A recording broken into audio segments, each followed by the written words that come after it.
السلام علیکم ورحمۃ اللہ وبرکاتہ۔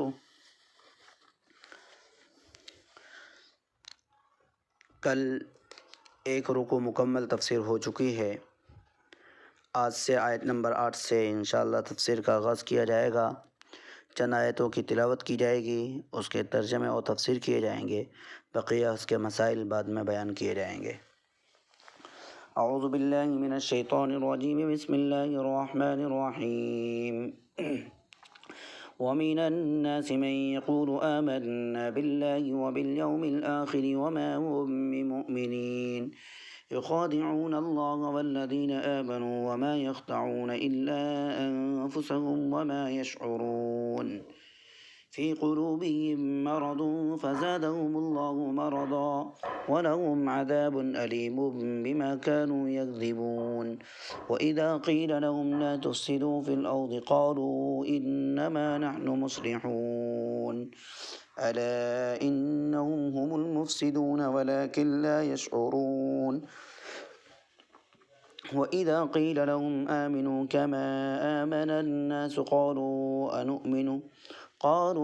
أنؤمن كما آمن السفهاء ألا إنهم هم السفهاء ولكن لا يعلمون وإذا لقوا الذين آمنوا قالوا آمنا وإذا خلوا إلى شياطينهم قالوا إنا معكم إنما نحن مستهزئون الله يستهزئ بهم ويمدهم في طغيانهم يعمهون صدق اللہ العظیم۔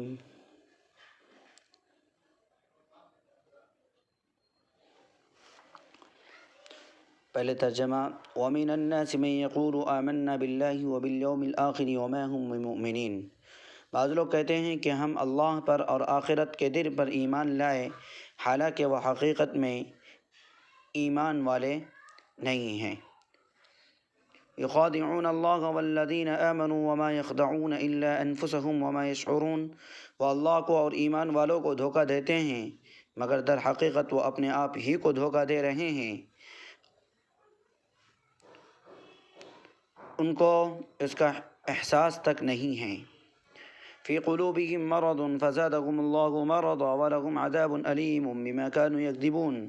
ان کے دلوں میں بیماری ہے، خدا نے ان کی بیماری اور بھی بڑھا دی ہے، ان کے لیے دردناک عذاب ہے کیونکہ وہ جھوٹ بولا کرتے تھے۔ وَإِذَا قِيلَ لَهُمْ لَا تُفْسِدُوا فِي الْأَرْضِ قَالُوا إِنَّمَا نَحْنُ مُصْلِحُونَ۔ اور جب ان سے کہا جاتا ہے کہ زمین میں بگاڑ نہ پیدا کرو تو کہتے ہیں کہ ہم ہی تو ہیں اصلاح کرنے والے۔ الا انہم هم المفسدون ولكن لا يشعرون۔ آگاہ رہو کہ یہی ہیں فساد مچانے والے لیکن سمجھتے نہیں ہیں۔ وَإِذَا قِيلَ لَهُمْ آمِنُوا كَمَا آمَنَ النَّاسُ قَالُوا أَنُؤْمِنُ كَمَا آمَنَ السُّفَهَاءُ أَلَا إِنَّهُمْ هُمُ السُّفَهَاءُ وَلَكِنْ لَا يَعْلَمُونَ۔ اور جب ان سے کہا جاتا ہے کہ جس طرح اور لوگ یعنی اخلاص کے ساتھ ایمان لائے ہیں تم بھی ایمان لے آؤ، تو کہتے ہیں کہ کیا ہم اس طرح ایمان لے آئیں جیسے بیوقوف لوگ ایمان لائے ہیں۔ آگاہ رہو کہ وہ خود بھی بیوقوف ہیں لیکن وہ یہ بھی نہیں جانتے ہیں۔ وَإِذَا لَقُوا الَّذِينَ آمَنُوا قَالُوا آمَنَّا وَإِذَا خَلَوْا إِلَى شَيَاطِينِهِمْ قَالُوا إِنَّا مَعَكُمْ إِنَّمَا نَحْنُ مُسْتَهْزِئُونَ۔ جب مسلمانوں سے ملتے ہیں تو کہتے ہیں کہ ہم تو ایمان لا چکے ہیں، اور جب اپنے شیاطین کے ساتھ تنہا ہوتے ہیں تو کہتے ہیں کہ ہم تمہارے ساتھ ہیں، ہم تو مسلمانوں کے ساتھ۔ انما نحن مستہزئون، کہ ہم تو محض مذاق کر رہے ہیں مسلمانوں کے ساتھ۔ اللہ یستہزئ بہم ویمدہم فی طغیانہم یعمہون۔ اللہ بھی ان کے ساتھ مذاق کر رہے ہیں اور ان کو ڈھیل دیے جاتے ہیں کہ وہ اپنی سرکشی میں بھٹکتے رہیں۔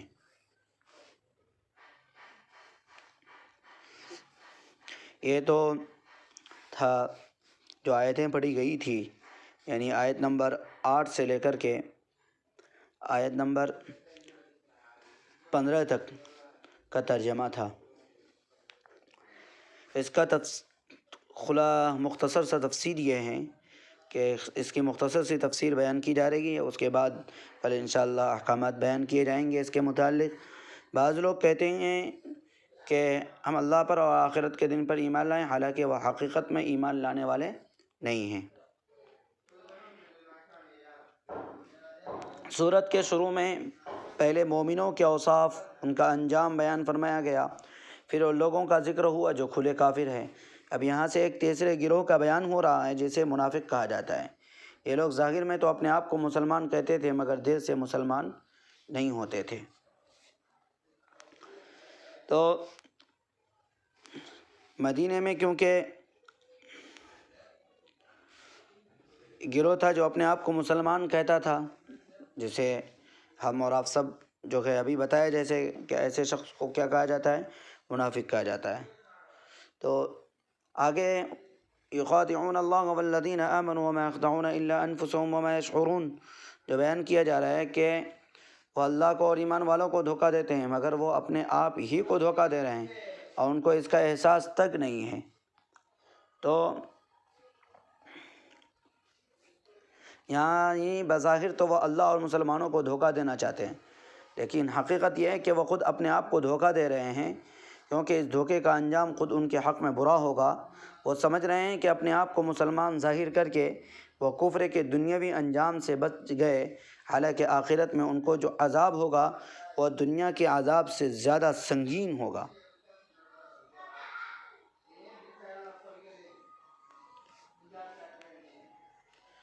اللہ تعالیٰ ان کے دھوکہ سے باخبر ہے۔ وحی الہی کی وجہ سے رسول اللہ صلی اللہ علیہ وسلم اور مسلمان بھی ان فتنہ انگیزیوں سے اور ان فتنہ پروروں سے بے خبر نہ تھے، اس لیے در حقیقت وہ خود ہی دھوکے میں تھے اور ان کو اس کا اندازہ تک بھی نہ تھا۔ فی قلوبہم مرض فزادہم اللہ مرضا ولہم عذاب علیم بما کانوا یکذبون، کہ بیماری سے مراد یہاں پر چھپا ہوا کفر و نفاق ہے۔ اسلام کو جو فروغ ہوتا تھا اور نبوت محمد صلی اللہ علیہ وسلم کا پودا تناور ہوتا جاتا تھا، ان کے اسلام کے بارے میں حسد، جلن میں، بغض میں اضافہ ہوتا چلا جاتا تھا۔ اسی کو ان کی بیماری میں اضافے سے تعبیر کیا گیا ہے۔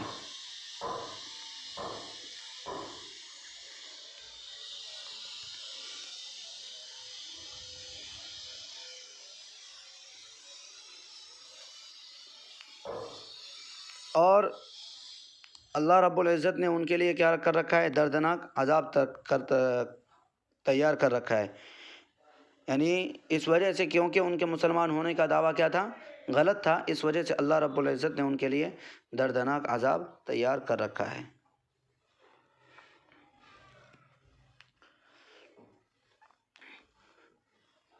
اور وَإِذَا قِيلَ لَهُمْ لَا تُفْسِدُوا فِي الْأَرْضِ قَالُوا إِنَّمَا نَحْنُ مُصْلِحُونَ، میں یہ بتایا گیا ہے یعنی عقیدہ و عمل کے تمام بگاڑ کی جڑ کفر و شرک ہے، اور یہ کفر پر ڈٹے ہوئے تھے اور اسلام اور پیغمبر اسلام صلی اللہ علیہ وسلم اور مسلمانوں کے تئیں نت نئی سازشیں مرتب کرتے رہتے تھے۔ اسی کو زمین میں فساد و بگاڑ پیدا کرنا فرمایا گیا ہے۔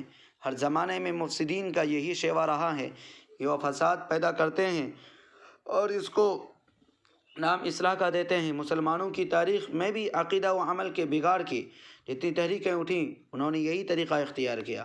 منافقین کے تذکرے میں تنبیہ ہے کہ ہر شخص جو اصلاح کا دعویٰ کرے اس کی بات کو پرکھے اور کسے بغیر قبول نہ کر لینا چاہیے کہ ہر چمکنے والی چیز ہیرا نہیں ہوتی ہے۔ الا انهم المفسدون ولكن لا يشعرون واذا قيل لهم امنوا كما امن الناس قالوا انؤمن كما امن السفهاء الا انهم هم السفهاء ولكن لا يعلمون۔ یا منافقین کی ملاقات کمزور غریب مسلمانوں سے ہوتی تو بعض اوقات وہ اپنے نفاق کی چھپی ہوئی بیماری کو ظاہر کر دیتے۔ اس پر یہ مسلمان ان سے کہتے کہ وہ بھی اوروں کی طرح اخلاص اور دل و زبان کی رفاقت کے ساتھ ایمان لے آئیں۔ تو یہ کہتے ہیں کہ ہم کچھ بیوقوف ہیں کہ ان کی طرح مسلمان ہو جائیں، حالانکہ یہ خود ان کی بیوقوفی تھی کہ ایمان سے محرومی سے بڑھ کر کیا خسران و نقصان ہو سکتا ہے اور بیوقوفی ہو سکتی ہے۔ جو لوگ دین کے بارے میں شکوک و شبہات کے کانٹے اپنے قلوب میں چھپائے ہوئے رہتے ہیں، اپنی کوتاہ عقل کی ترازو میں خدا و رسول کے احکام کو تول کر ان کے معقول نامعقول ہونے کا فیصلہ کرتے ہیں اور سماجی و خاندانی مجبوریوں کے تحت اعلانیہ اسلام سے بغاوت کا اعلان بھی نہیں کر سکتے، ہمیشہ ان کا یہی شیوا ہوتا ہے کہ مخلص دینداروں اور شریعت کے ہر حکم کے سامنے سر تسلیم خم کرنے والے مسلمانوں کو وہ بیوقوف نامعقول تصور کرتے ہیں، بیوقوف سمجھتے ہیں۔ وَإِذَا لَقُوا الَّذِينَ آمَنُوا قَالُوا آمَنَّا وَإِذَا خَلَوْا إِلَىٰ شَيَاطِينِهِمْ، جب مسلمانوں سے ملتے ہیں تو کہتے ہیں کہ ہم تو ایمان لا چکے ہیں۔ یعنی جو مسلمان سماج میں عزت والے تھے، جیسے حضرت ابوبکر صدیق، حضرت عمر وغیرہ رضی اللہ عنہما وغیرہ، ان سے خوشامد میں اپنے پکے مسلمان ہونے کا اظہار کرتے تھے تاکہ اسلام کے ظاہری فوائد سے محروم نہ ہو۔